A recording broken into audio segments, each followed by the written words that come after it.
Hello guys, আসসালামু আলাইকুম। আশা করি সবাই ভালো আছেন, আমরাও ভালো আছি। চলে আসলাম এমন একজন লোকের সাথে দেখা হইলো, মানে এখানে আসছি একটা অনুষ্ঠানে। আইসা দেখি এমন একজন আফা আসছেন, ভাইরাল আফা, বুঝছেন? ভাইরাল আফা, এটার নাম হলো গিয়া, এটা কি সবাই চিনেন?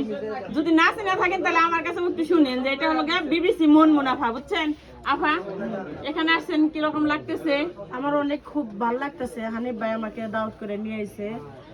হানিফ ভাইয়ের কারণে আইসা অনেক ভাইদের সাথে আমার পরিচয় হয়ে গেল, অনেক ভাইদের সাথে কথা বলতে পারলাম, ছবি তুললাম, তাদের কিছু ভিডিও বানা দিলাম, অনেক ভালো লাগতেছে। তার সাথে আবার তোমার সাথে দেখা হয়েছে, তুমি আমার বোন, আমি যে কত খুশি। আচ্ছা, আমি হের বোন, ঠিক আছে। আচ্ছা, আমরা যে কন্টেন্ট জগতে কাজ করি, অনেক অনেক লোকে আপনি লোকে নিজে হাতে ওই গয়রা শিল্পী বানাইছেন, তাতে আপনার কিরকম লাগছে? অনেক মেয়েদের আমি নায়িকা বানাইছি, তারা আজও পর্যন্ত কাজ করে খাইতে আসছে। আবার তোমাকে ইনশাআল্লাহ ভালো জগতে এনেছি, তুমিও কাজ করে খাইতেছো। দোয়া করি সবাই যদি ভালো থাকে, ভালো চলে, এতে আমার অনেক ভালো লাগে। আমি যদি একটা অসহায় মানুষের আইনা যদি ভালো একটা কাজে ঢুকাই দিয়ে একটা তার চলার ঘুষ করে দেই, এটা আল্লাহ আমার ভালো করবে। হ্যাঁ, এটা ঠিক আছে।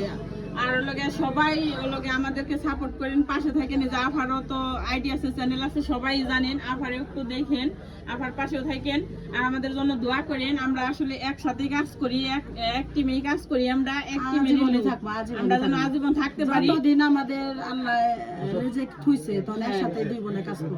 আমরা কিন্তু মায়ের ক্যারেক্টারটা বেশি করি, মায়ের ক্যারেক্টারই ভালো, মায়ের ক্যারেক্টার ভালো। নায়িকার ক্যারেক্টার আসলে করি না, যখন না থাকে মিস করে দিয়ে তখন আমরা করি। কিন্তু কাজ করে দেখছি, দুটোটাই কাজ করে দেখছি, কিন্তু মায়ের ক্যারেক্টারটা সবচেয়ে বেশি ভালো লাগে। নায়িকা হচ্ছে কালে তো নায়িকা করতাম সারা জীবনে, যে যেমন অনেক সিনেমার নায়িকারা আজকে মায়ের ক্যারেক্টার করতেছে, সবসময় তো আর নায়িকা থাকে না।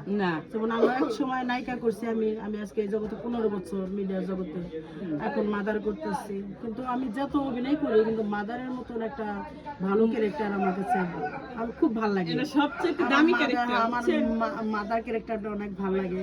মা, সবাই মা কি লাগে, এটা মনে একটা মানে সবার উপরে আছে। আমি আমরা কিন্তু ইচ্ছা করলে নায়িকার পাঠ করতে পারি, মানে নায়িকার ক্যারেক্টার নিতে পারি, কিন্তু আমরা নেই না। মায়ের ক্যারেক্টারটা সবচেয়ে মূল্যবান ক্যারেক্টার। এই কারণে আমরা দুই বোনে মায়ের ক্যারেক্টারটা বেশি করি, বুঝছেন? বেশি না, পুরাটাই করি। যে আমাদের জন্য নায়িকাও করি, মাঝে মাঝে যে ক্যারেক্টারে যেটা দরকার সেটাই করি। এখন আমাকে যদি বলে ভাবির ক্যারেক্টার করো, অফকোর্স আমি ভাবির ক্যারেক্টার করবো। এখন বলে যে তোমার একটা বয়স্ক একটা নায়িকা লাগবে, এখন আমি নায়িকা করবো, মানে ক্যারেক্টারে যেটা লাগবে। হ্যাঁ, আমরা আসলে ভিডিওতে যতটা খারাপ দেখেন, আমরা কিন্তু আসলে বাস্তবে অতটা খারাপ না। আফায়ও কিন্তু অতটা খারাপ না, বুঝছেন? আমাদেরকে খারাপ ভাইবেন না।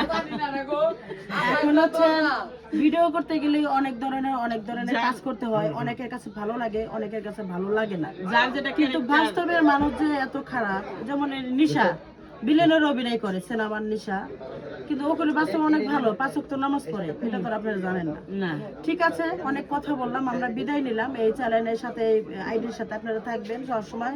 আর আমাদের দুজনের ভিডিও তো অবশ্যই দেখেন, আরো ভালো ভালো ভিডিও দেখবেন। ওকে, ভালো থাকেন, আল্লাহ হাফেজ।